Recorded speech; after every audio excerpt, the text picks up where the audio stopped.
Au sein de la direction, nous gérons les grands projets numériques et la co-construction avec les partenaires, les grands projets d'innovation, quand on prend une thématique à 360 et qu'on monte des consortiums publics, privés, associatifs, académiques pour la traiter, et tout ce qui concerne, et c'est en cours de développement, la gestion de la connaissance dans le sens knowledge management à l'anglaise, le design et les méthodes de coopération et de co-construction. Pourquoi je dis ça? C'est parce que du coup, c'est toutes ces composantes. En termes de management, j'applique une méthode qui est classique, qui est que les équipes sont sans barrière, qu'il n'y a le moins possible de management à part l'encadrement RH qui est obligatoire dans la fonction publique et que tout le monde est staffé, que nous suivons les activités de tout le monde de manière à être très fortement proche du 70-20-10. 70% de notre temps sur le travail en fait que nous devons faire, 20% de notre temps sur un projet transversal ou avec d'autres, 10% de temps d'inspiration, d'innovation, de co-construction. Ça, c'est très très important. Du coup, comment on fonctionne pour co-construire les projets? Si je prends l'exemple en fait, d'Île-de-France Smart Service, il s'agit d'une plateforme de services numériques et durables autour de deux grands piliers que sont un agrégateur de données sur le territoire. On est tout de suite parti du principe que la région Île-de-France, en fait, en tant qu'institution, c'était super, mais que nous n'avions absolument pas l'ensemble des données de notre territoire. Pour une raison simple, sur notre territoire habitent aussi 800 000 entreprises, 1300 organisations publiques, des centaines de milliers d'associations. Donc concrètement, nous tout seuls, même si on est la première région d'Europe, nous n'avons pas l'intégralité des réponses sur les questions qui concernent nos usagers. Ce premier point de décentrage me semble fondamental dans toute question. Et du coup, il est toujours possible en fait, de se rappeler que, quelle que soit notre institution, on doit forcément coopérer pour atteindre le résultat qu'attendent nos usagers. À partir de là, on a commencé ce projet en janvier 2019 et on a lancé la plateforme avec 4 premiers services et une quarantaine de partenaires le 15 octobre 2019. Ces partenariats, comment ils fonctionnent? Ils fonctionnent sur une base de convention de partenariat de données et de services rédigées avec des cabinets juridiques, car ce n'est pas parce que tu coopères qu'il ne doit pas y avoir un cadre de confiance. Ce cadre de confiance qui reprend la propriété intellectuelle, les contributions de chacun, me semble fondamental pour co-construire en fait correctement.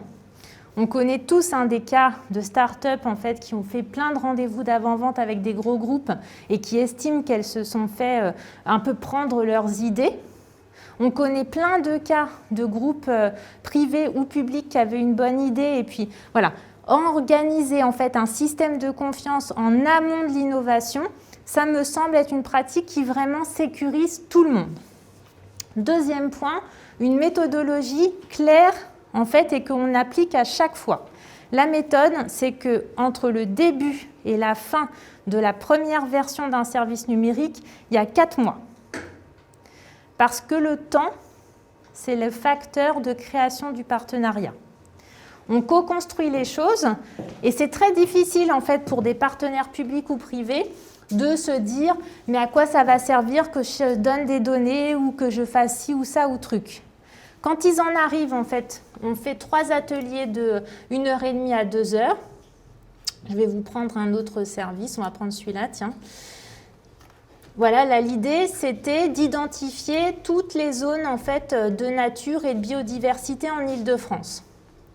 Il y a plus de 70 partenaires en fait, qui ont des données là-dessus. Toutes ces organisations ne collaborent pas forcément ensemble. Pour qu'elles aient toujours plus envie de collaborer, la meilleure méthode que nous, on a trouvée, c'est de les amener tout de suite à voir concrètement le résultat de leur travail de collaboration. Donc du coup, on admet de sortir des trucs en 4 mois, des services numériques en l'occurrence, et ce n'est pas grave s'ils ne sont pas parfaits. On va y revenir. Parce qu'à partir du moment où on a sorti quelque chose, les usagers peuvent faire des retours, ce qui est quand même le premier objectif. À la base, on sert un patient, un citoyen, un usager. Et les partenaires aussi s'investissent vraiment dans la relation de partenariat. Mais cette règle du jeu, ce cadre de confiance, le fait qu'on assume en fait que ce n'est pas parfait, on dit tout à l'avance. Donc l'explicitation du cadre de confiance, je sais que j'enfonce des portes ouvertes en fait pour tous les professionnels que vous êtes, mais il n'empêche que ces règles du jeu, c'est ça qui fait qu'on peut coopérer dans un cadre qui pour nous fonctionne. En termes de retour, d'expérience, donc comme je vous le disais, on a commencé en janvier 2019, on est le 23 novembre 2021. On a maintenant un peu plus de 165 partenaires qui sont venus nous voir pour créer des services. Il nous arrive, en fait, quand un usager a demandé un service, d'aller chercher un partenaire parce que pour résoudre son besoin, on a besoin de telle ou telle institution publique ou privée. Autre point, on ne change pas la nature des organisations. Nous, on est public, on fait de l'open data, mais les institutions privées, elles n'en font pas. Les associations non plus. Ou s'ils le font, ils le font s'ils le souhaitent. On ne demande pas aux institutions de changer ce qu'elles sont profondément. Une institution privée, elle ne fera pas d'open data. Tant qu'on peut calculer des indicateurs ou co-construire des services, on ne leur demande pas leurs données. Et ça nous va très bien. L'objectif, c'est l'impact. L'objectif, c'est la réponse à l'usager. Donc, on peut co-construire, on peut innover ensemble, mais en n'oubliant pas que chaque institution ne changera pas pour un projet. On la prend telle qu'elle est, on la laisse telle qu'elle est, on crée juste le cadre de confiance où on peut opérer. Où est-ce qu'on place l'usager dans tout ça ? Idéalement, au début, à la fin et au milieu. Dans les faits, le nombre de déconvenus est existant. On travaille pendant donc 3 mois et demi à préparer la première version de Mon potentiel solaire et on fait la fameuse dernière réunion de présentation de tout en fait à des Franciliens avec les partenaires qui sont des énergéticiens, etc. Il est 7h30, on est dans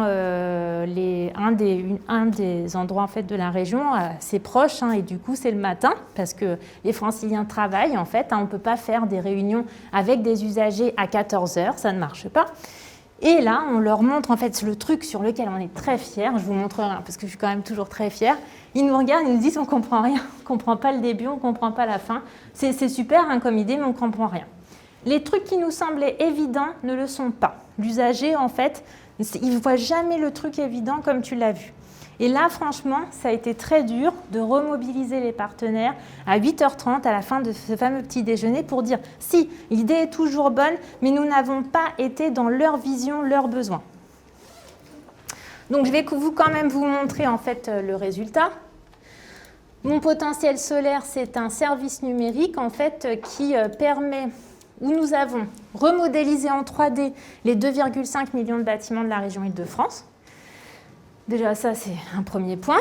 Ensuite, on a projeté heure par heure, mètre carré par mètre carré, l'ensoleillement réel sur tous les toits de la région Île-de-France, ce qui nous permet de calculer le vrai potentiel solaire en enlevant, bien sûr, les ombres portées, les arbres, les ci, les ça, les trucs. Ensuite, on a intégré tous les bâtiments des monuments historiques, parce que si tu es en zone d'influence d'un bâtiment classé, tu n'as pas forcément le droit d'installer des panneaux solaires, ça dépend de l'axe. Et à partir de tout ça, on a calculé du coup le potentiel de chaque bâtiment, avec des trucs très simples. Et notamment sur cette fiche, ils nous ont dit, la première version, c'était pas ça, je vous rassure. Ils n'avaient rien compris. En fait, ce qui nous semblait vraiment évident, le potentiel solaire, tout ça, ça n'a rien à fonctionner. Donc on est revenu à des trucs vraiment pratiques, un potentiel très important. On pouvait faire une surface utile de 14 000 m², ce qui est énorme. C'est simple, ça couvre 17 000 ordinateurs portables pour un an, ou 8 000 réfrigérateurs. Conclusion, c'est vraiment énorme. Tu peux passer à l'action. Il y a une réalité, en fait, poursuivre ton projet. Parce que nous, notre objectif, c'est bien l'impact, le projet. Donc du coup, ce qu'on veut, c'est qu'ils aillent vers la réalisation de leur projet. Ça, c'était la V1, où on s'était déjà pris de certaines déconvenues. V2, on se dit tous, franchement, il est bien ce service, surtout on a de l'usage, on a des retours d'usagers, on commence à avoir des projets. Je vous rappelle que la situation sur le solaire en Île-de-France, c'est qu'il y a à peu près, mais ça s'améliore, quelques centaines de projets solaires en France et à peu près 6 fois plus en Belgique. Pourtant, je suis absolument convaincue que nous avons autant de soleil. Donc du coup, on se dit qu'il doit y avoir d'autres soucis. Il n'y a pas que ça. Donc, on va aller faire le point avec les territoires. Est-ce que vous voulez me donner un code postal en Île-de-France? N'importe, où je choisis. 9200? Allons-y, 92. Voilà, Boulogne-Billancourt, très bien. Alors, ça va prendre le temps de calculer. Donc, ce qu'on se dit, c'est qu'en fait, il doit y avoir d'autres problèmes, d'autres usagers. On va aller voir les collectivités territoriales. Est-ce qu'elles ont un vrai intérêt? Donc, on a été reprendre toutes les données en fait, qui sortaient des énergéticiens pour calculer la vraie consommation de la commune avec sa répartition entre résidentiel et autres. D'ailleurs, on apprend beaucoup d'informations très intéressantes sur les communes par leur consommation énergétique, toujours. Et donc, on s'aperçoit que comme il y a pas mal en fait, de bâtiments en zone d'influence, il y a 10% de la consommation totale de Boulogne qui peut être couverte par des projets solaires. C'est simple, c'est concret. 10%, ça fait déjà beaucoup au vu de la consommation en question. Mais on a certaines communes en Île-de-France où on a des taux de 80%. Si on arrive à montrer en fait, aux gens qui ont les bâtiments et aux maires ou autres qu'il y a un vrai potentiel, ça mérite en fait le temps de s'investir. Et donc du coup, on peut poursuivre ce service numérique. Là, ce qu'on est en train de réfléchir, c'est avec des partenaires énergétiques, d'intégrer directement des choses qu'eux ont créées, où il y a le calcul du raccordement jusqu'au réseau électrique. Parce que vous savez, il ne suffit pas juste d'installer le panneau solaire. Donc, on aura une boucle de valeur totale, publique, gratuite, puis avec des partenaires privés. Comme nous sommes publics, n'importe quel concurrent peut venir, l'essentiel qui est le plus de services possible. Et au global, on répondra au maximum de besoins de la chaîne de l'usager. Parce qu'on ne peut pas répondre à l'ensemble de la chaîne de l'usager et ce n'est pas grave. L'essentiel, c'est qu'on arrive en fait à identifier toutes les boucles pour répondre aux usagers. Du coup, à partir de ça, on a appliqué un peu cette même méthode à un consortium public, privé, associatif et académique pour co-construire 50 projets autour de la construction et de l'habitat du futur. Le construire et l'habiter, c'est vraiment une des grandes problématiques. C'est une industrie qui a un impact massif en termes de gaz à effet de serre, un impact carbone certain. C'est aussi quelque chose qui nous relie tous. Nous habitons tous quelque part, nous travaillons tous quelque part. Et bizarrement, en fait, ces espaces n'ont pas forcément autant de place qu'elles devraient. C'est des défis énormes, c'est des défis environnementaux bien sûr, économiques aussi, de formation, d'attractivité. Il y a peu de chances que vous ayez un jour envie d'aller travailler en fait dans le BTP, et pourtant c'est dommage parce qu'on est vraiment très fort sur ce domaine. C'est aussi des défis de formation, c'est des défis de levée de fonds, c'est des défis d'innovation. C'était ça en fait le constat de base. En termes d'innovation, pour vous situer, c'était un des secteurs qui faisait le moins de levée de fonds, ce qui est absolument incompréhensible. Donc du coup, on a été chercher des partenaires, donc publics, privés, associatifs, et on leur a dit, voilà, on a envie de réfléchir sur ces thématiques, mais au travers de projets concrets. On aura un financement, on faisait un appel à projet de l'État. En l'occurrence, ce programme fait un peu plus de 310 millions d'euros, dont 50% de fonds privés. Et on a été chercher 92 millions d'euros que nous a octroyé l'État via la Caisse des dépôts et consignations. Les règles sont claires, les actions sont toutes co-construites. Tu ne viens pas avec ton projet de ton organisation. On ne le prendra pas, ce projet. Donc il faut que tu le co-construises avec d'autres parties prenantes. Et notamment, nous forçons un peu la rencontre entre le monde académique et le monde économique, mais aussi le monde académique et le monde territorial, en se disant que, à minima, si on force les gens à travailler ensemble, ils vont déjà se rencontrer. Puis après, on verra bien ce qu'il en est. Ensuite, pour obtenir ton argent, tu dois impérativement co-construire avec des usagers et nous apporter la preuve que tu le fais. C'est très, très, très, très dur, la co-construction usagée. Ce n'est pas de la démocratie participative, ce n'est pas des réunions publiques avec les citoyens, ça marche pour les institutions privées. C'est très compliqué en fait d'imposer ça. Et pourtant, c'est une des méthodes pour que le secteur soit en prise directe avec ces systèmes d'innovation. Parce qu'en fait, on innove quand on est au contact des gens qui utilisent. Le deuxième point, c'est qu'on impose en fait la mesure de l'impact.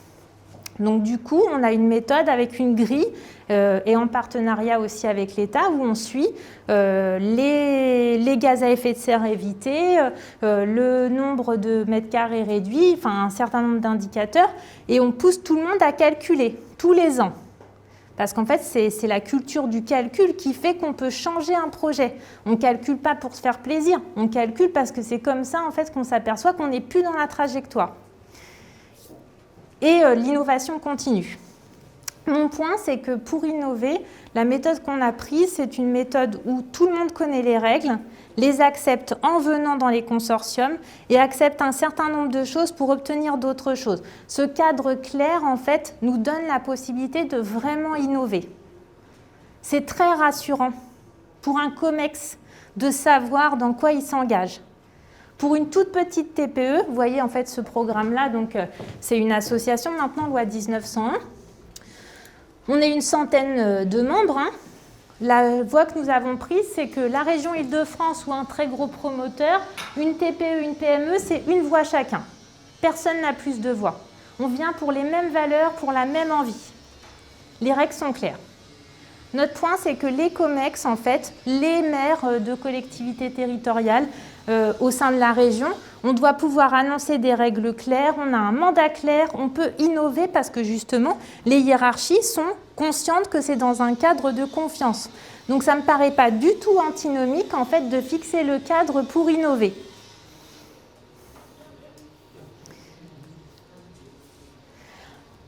Je vois que j'ai beaucoup parlé et que vous n'avez pas posé de questions. Est-ce que vous avez des questions? Est-ce qu'il y a des points auxquels je n'ai pas répondu? Oui. Ici, c'est assez capital que du coup, ce soit co-conçu avec les usagers.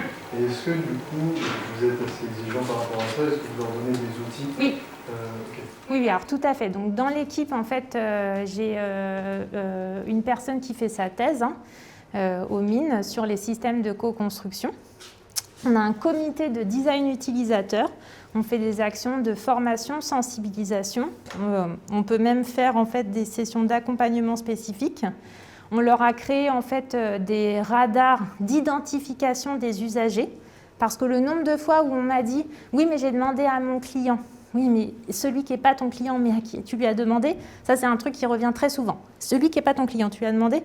Parce qu'en fait, déjà la pensée usagée, c'est pas du tout, en fait, c'est pas si simple qu'on pense. Donc un des premiers points, c'est de faire la grille de qui sont mes usagers. Et en creux, qui ne le sont pas, qui sont presque plus importants que ceux qui le sont. Enfin, c'est pas vrai, mais quand même. Donc oui, on a une méthode en fait avec un comité, des sessions d'accompagnement. Ils font un plan d'action co-construction. On a créé plein de fiches pratiques. Et la réalité des choses, je vais être très concrète, c'est que tant qu'on n'y va pas, pour faire une mission en fait d'accompagnement, il peut y avoir des difficultés.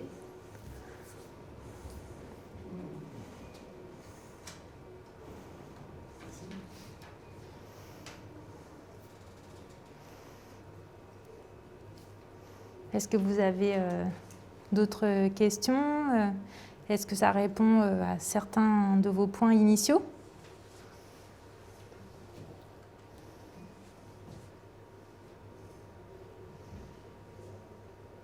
Je vous sens très calme. Ça me fait un peu peur. Ça veut dire que je vous ai soit tous perdus, soit... Juste une question dans celui-là, parce que donc j'imagine que c'est des entreprises de construction qui adhèrent à l'association. Il y a de tout. Alors, il y a des entreprises de construction, des promoteurs, des aménageurs, il y a des matériaux. Typiquement, c'est-à-dire les gens ils viennent pour faire leur projet et chacun fait son projet. Non. Ou est-ce que ça déclenche des collaborations? Voilà, c'est ça. En fait, on ne prend aucun projet où la personne vient avec son projet. Mais à la rigueur, elle peut dire, je viens avec un projet de co-construction.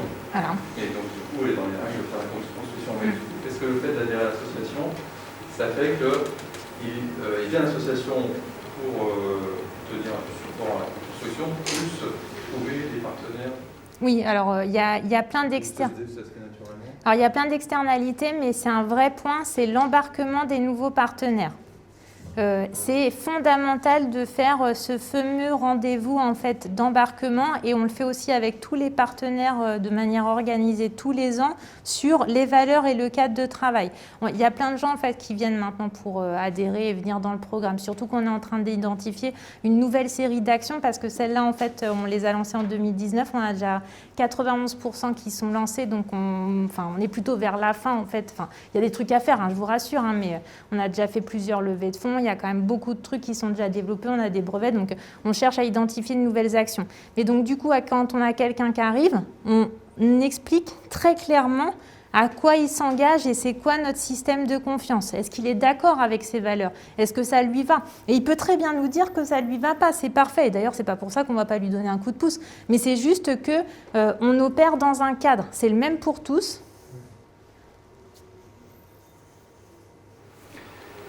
Est-ce que vous avez été amené à travailler sur la thématique de l'artificialisation des sols? Ah, le fameux ZAN. Parce que ça, c'est un vrai problème. Alors, donc la zéro artificialisation nette. Ou comment ne pas créer un nouveau bâtiment si on n'a pas déjà identifié qu'on pourrait réutiliser autre chose. Donc ça, c'est un des grands points de l'association, c'est que les mètres carrés de l'Île-de-France, avant d'en construire d'autres, il faut déjà utiliser ceux qu'on a. Un mètre carré en Île-de-France, comme partout en Europe ou partout dans le monde, c'est un taux d'utilisation moyen de 32% du temps. Voilà, ce qui veut donc dire que 68% du temps, le mètre carré en question n'est pas utilisé. Pour une raison simple, si c'est une entreprise, une institution publique, c'est utilisé grosso modo du lundi au vendredi de 9h à 18h. Si c'est une maison, un appartement, c'est utilisé grosso modo de 19h à 8h du matin. Donc en fait, si on fait le taux médian, ça fait environ 32%. Avant de construire un nouveau mètre carré, il faut déjà qu'on voit si on n'arrive pas en fait à mieux utiliser les mètres carrés existants. Mais cette question de l'usage, des multiples usages et donc des multiples usagers pose un certain nombre de questions. Et donc là, si on prend un exemple concret qu'on est en train de vivre, l'idée c'est d'aider une commune à identifier comment elle pourrait mettre en multi-usage un bâtiment public. Ça n'a pas du tout été pensé comme ça. À la base, en fait, le bâtiment public, il fait bâtiment public. Mais sauf qu'en fait, si on cherche à voir quel type d'usagers pourraient venir dans ce bâtiment, donc ceux de l'institution publique, mais aussi ceux d'éventuellement des associations, des partenaires éducatifs ou autres, on s'aperçoit que ces différents usagers ont différents besoins. Ce qui est formidable, c'est que la technologie a tellement évolué qu'on a quasiment tout sur le marché pour régler ces problèmes en fait, d'usage et d'usagers. Et pour faire switcher en fait, des bâtiments d'usage entre 18h et 19h de manière sécurisée, parce qu'on a un vrai point avec l'assurance. Sinon, pour la vraie question du zéro artificialisation nette, la région Île-de-France, comme pas toutes les régions, est aussi compétente en termes d'aménagement. Et on va du coup là reprendre notre schéma d'aménagement général en mettant comme obligation le zéro artificialisation nette. Donc si tu veux créer quelque chose, il va falloir en fait t'assurer que tu n'as aucune possibilité de le faire ailleurs ou de rendre en fait des mètres carrés. Mais ça, c'est un changement profond, parce que pour l'instant, en fait, on faisait un projet à un endroit, alors que là, on va faire un projet de manière écosystémique. C'est peut-être ma commune ou moi, en fait, en tant qu'entreprise qui décide de faire ça là, mais mon projet à moi, pour que je le fasse, il va falloir que j'aille rendre le même nombre de mètres carrés, en fait, à la biodiversité ou autre. Donc, en fait, on va, d'une certaine manière, avec cette question, imposer, en fait, la pensée écosystémique.